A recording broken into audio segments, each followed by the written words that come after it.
Sobre otra pandemia, se trata de la obesidad. Hoy es propicio hablar sobre la prevención y además las consecuencias que trae la obesidad. Por eso nos acompaña la doctora Marjorie Echenique, ella es especialista en cirugía bariátrica. Un gusto recibirla, bienvenida. Gracias, Daniela, gracias por la invitación y más en este día de hoy que se celebra el Día Mundial de la Obesidad, y la premisa es eso: hacer todas las directrices necesarias para prevenir esta enfermedad, que es completamente prevenible, y la recomendación es que todas estas personas que tienen sobrepeso o que tienen algún grado de obesidad aprendan hábitos de alimentación saludable, hagan actividad física regular, incluso aprendan a cocinar recetas saludables. ¿Para qué? Para tratar de prevenir que esta obesidad, si la tienen presente, evolucione y de esa manera evitar otras enfermedades. Cuando revisamos el contenido que publica la Organización Mundial de la Salud, vemos que la cataloga como una pandemia. Actualmente podemos escuchar este término con mucha frecuencia ante el COVID-19, pero con la obesidad ya se venía hablando sobre una pandemia. ¿Por qué? Mira, desde el 1975 las cifras de pacientes con obesidad se han venido triplicando. Se ha venido triplicando. ¿Y eso es por qué? Porque desde esa época hasta la actualidad, lo que la persona aprende a consumir son alimentos ricos en grasas saturadas o azúcares, el sedentarismo.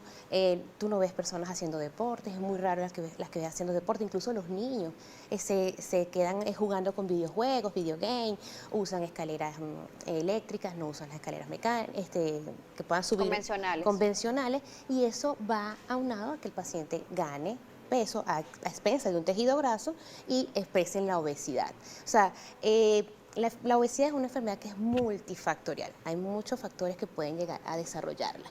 De todos estos factores, los ambientales son los más importantes, que son los hábitos de alimentación y el sedentarismo, pero existen otros como es la genética, factores hereditarios, enfermedades metabólicas que pueden ayudar a que el paciente gane peso y pues tenga esta obesidad.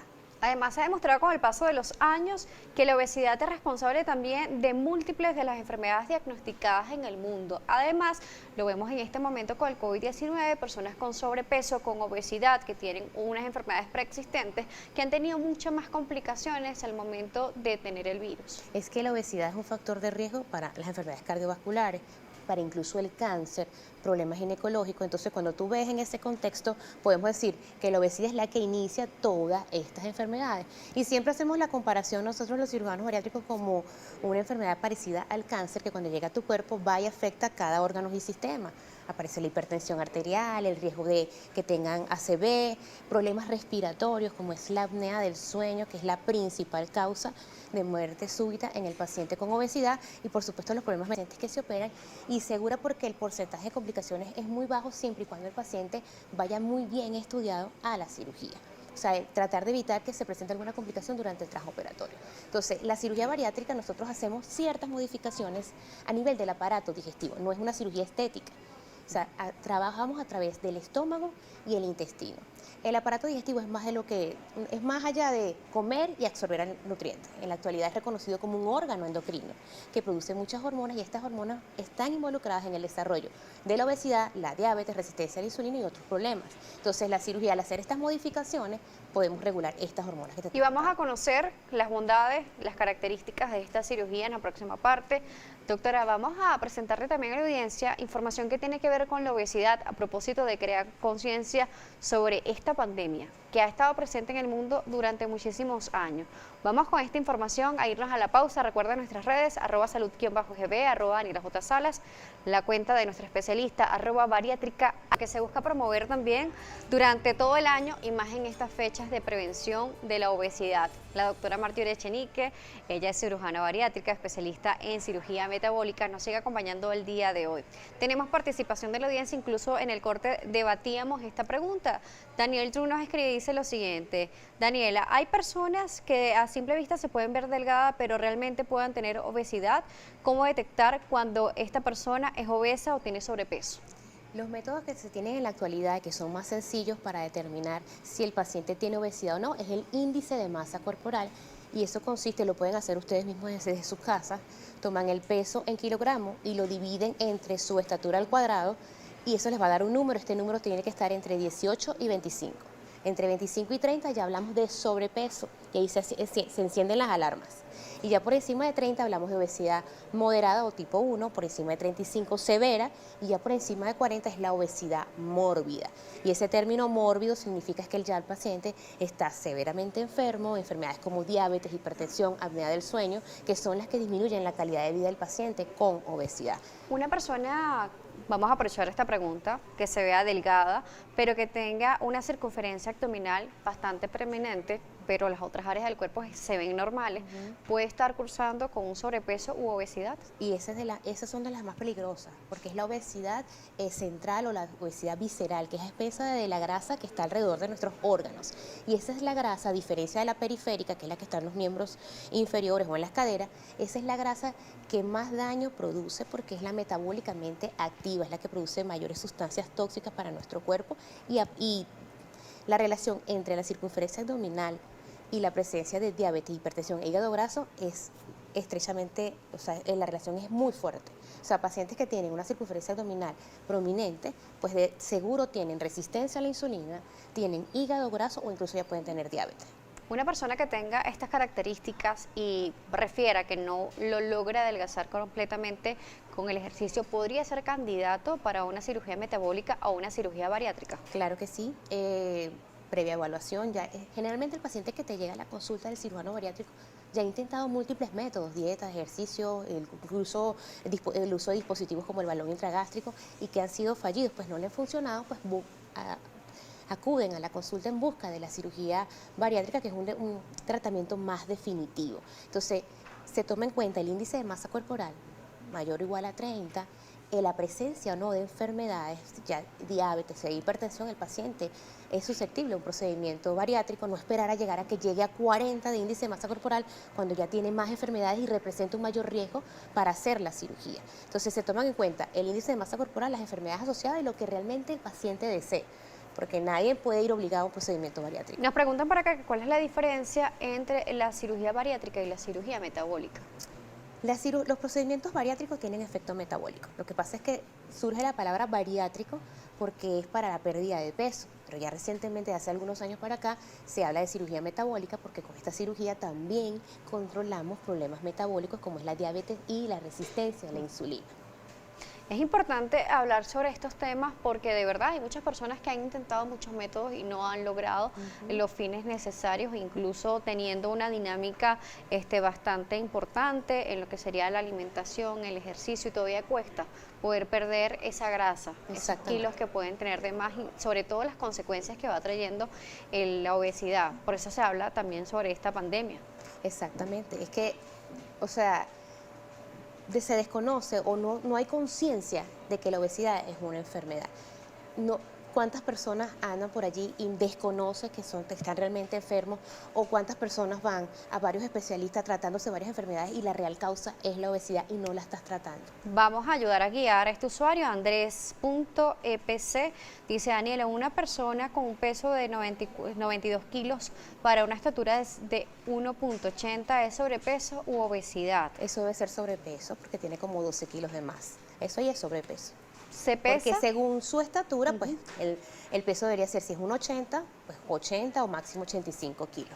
Entonces allí las recomendaciones dietéticas, la actividad física regular serían las indicaciones ideales para este tipo de pacientes, siempre y cuando sea evaluado por un equipo donde esté el nutrólogo y el psicólogo para que comprenda cuáles son los cambios y por qué debe hacer esos cambios en su vida. Claro, y además ver que no tenga ninguna patología asociada también a este paciente, ¿no? Porque puede tener hipotiroidismo y a lo mejor no se está tratando.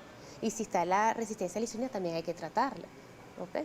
¿Qué pasa con la resistencia a la insulina? Este punto es bastante interesante. Bueno, a mí me llama mucho la atención porque se puede controlar, pero también puede traer estragos bastante importantes para la salud. Claro, la resistencia a la insulina es la fase que precede a la diabetes. O sea, en la resistencia a la insulina, tu páncreas está produciendo mucha insulina, mucha insulina, y los tejidos no la reconocen. Entonces, por eso que se llama resistencia a la insulina, con una respuesta que es el hiperinsulinismo. Por eso que el paciente es hipoglicemia e incluso les da ansiedad por comer algún dulce o algún carbohidrato en horas de la tarde. Entonces, no sabemos cuánto tiempo puede durar la persona con esta etapa antes de desarrollar la obesidad, pero sí, la diabetes. Antes de desarrollar la diabetes. Pero si sigues con el exceso de peso, por supuesto, a unos 15 años, 20 años, puede presentar la diabetes. Claro, se puede empeorar una resistencia a insulina más sobrepeso u obesidad. Una fórmula que no es nada provechosa para el paciente. Todos los pacientes obesos siempre tienen resistencia a la insulina. Muchos dicen, no, cuando llegan a la consulta, no, yo soy un obeso, pero soy sano. Pero cuando hacemos nada más el examen físico, hay signos clínicos que nos alertan a nosotros como especialistas, que es esa mancha oscura en el cuello, o en la axila, o entre piernas, o incluso la presencia de lesiones verrugosas. Eso se llama acantosis. Eso nos puede estar alertando que el paciente está en esa fase de resistencia a la insulina. Bastante importante tomar en cuenta estas características y datos que nos está dando la doctora Marjorie Echenique el día de hoy, especialista en cirugía bariátrica y cirugía metabólica. Vamos a irnos a otra pausa, doctora, aquí en Noticias Globovisión Salud. En la próxima parte seguiremos conversando sobre cómo combatir pueden ser uno de los factores predeterminantes para que el organismo también desarrolle un sobrepeso u obesidad. Nos hablaba en la parte anterior sobre la resistencia a la insulina y las características clínicas que puede manifestar un paciente, incluso siendo delgado o teniendo sobrepeso. ¿Cómo sabe un paciente que tiene resistencia a la insulina más allá de la clínica? Más allá de los signos clínicos. Sí. Como te dije, cuando la ansiedad por comer el dulce, ¿ok? Y de otra manera, si va a una consulta, pues les va a indicar niveles de insulina basal. El endocrinólogo o el nutrólogo le va a indicar niveles de insulina basal, glicemia basal e incluso una curva de estos dos tipos de laboratorio. En la actualidad se prefiere nada más medir la insulina basal para medir la resistencia a la insulina. Eso es lo necesario para poder saber si el paciente lo tiene. De hecho, en los laboratorios que pedimos nosotros para ir a la cirugía, es el único examen para medir la parte de la glicemia. Pues la glicemia basal y la hemoglobina glicosilada, que es la que nos puede decir cómo viene este metabolismo de carbohidratos de hace 6 meses o 3 meses atrás. Nos explica que esta es una etapa previa a la diabetes, pero ¿la resistencia a la insulina se puede curar o solamente se controla? Se controla. ¿Se vive con ella? Se vive con ella. Igual que la diabetes, igual que la obesidad. Una vez que estas enfermedades se presentan, no es que las cura, incluso con la cirugía bariátrica. Siempre hacemos hincapié en eso, que la cirugía bariátrica es excelente para tratar la obesidad, pero no son la cura si el paciente no cambia sus hábitos de alimentación.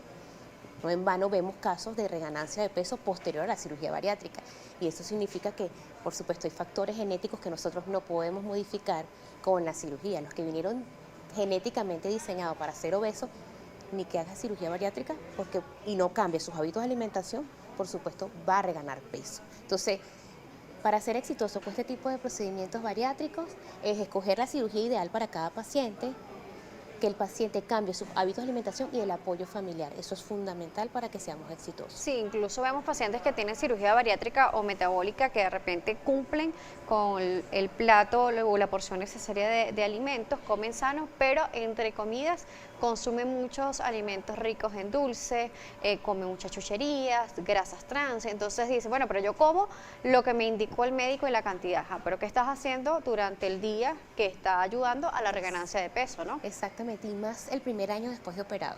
El primer año después de operado, ellos comen lo que sea y no van a tener ningún problema ni reganancia de peso.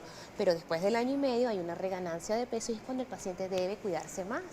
Debe adoptar esos hábitos de alimentación que adquiriste durante el postoperatorio durante un año, porque tú no estás solo después de operado.